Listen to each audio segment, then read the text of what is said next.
Hey there, everybody. My name is Kevin Sylvester, and I am going to talk to you about my book, MINRS.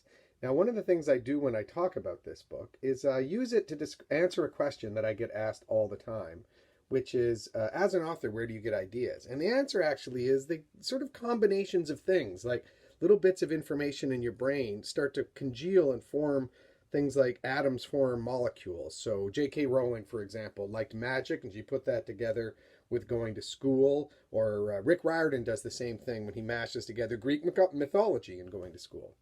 Anyway, I'm going to talk a little bit about where MINRS came from, and the first idea I had was from a very early age, my love of space. This is actually a poster I put up over my bed when I went to sleep. Also, my favorite TV show, Star Trek. This is an episode called The Devil in the Dark, and they're trying to capture this thing called a horta, but they can't because it melts tunnels in solid rock and escapes underground. I also love Star Wars. This is actually a picture I drew after seeing Star Wars in 1977, 11 times the week that it opened. But also, I listened to the radio a lot, and they talked about mining for things like coltan in space. That's going to happen. We have rich people like Elon Musk and Richard Branson who are spending millions of dollars to send people into space in order to get stuff like this.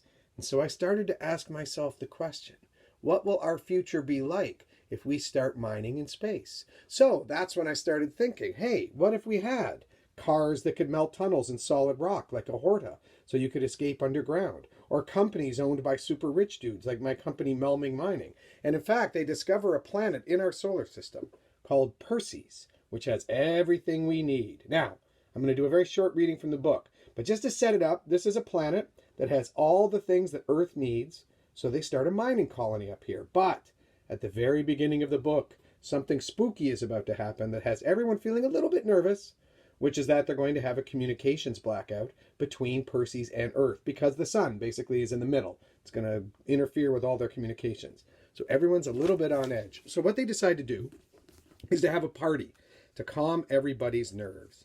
And in fact, they're going to have music for the dancing part of the party broadcast from the planet Earth. And when it crackles and dies, they know that the blackout has begun. So my two main characters are named Christopher and Elena, and there they are. They have grown up together on this planet, Perseus, and they're going to meet at the party because they do everything together. But when Chris shows up, he can't find Elena anywhere. She's not by the snacks. She's not over by the fireworks they're hoping to have. Oh, he sees her out on the dance floor dancing with another guy from school. And that freaks him out a little bit. So at the very beginning of my story, he is standing on the edge of the dance floor looking out at Elena with this dopey look on his face. And his dad, who is one of the miners, walks up to him and he says, "Chris, can I give you some advice? Take charge. If you keep standing here watching that young lady dance, you'll be watching until the Earth comes back. Go have some fun."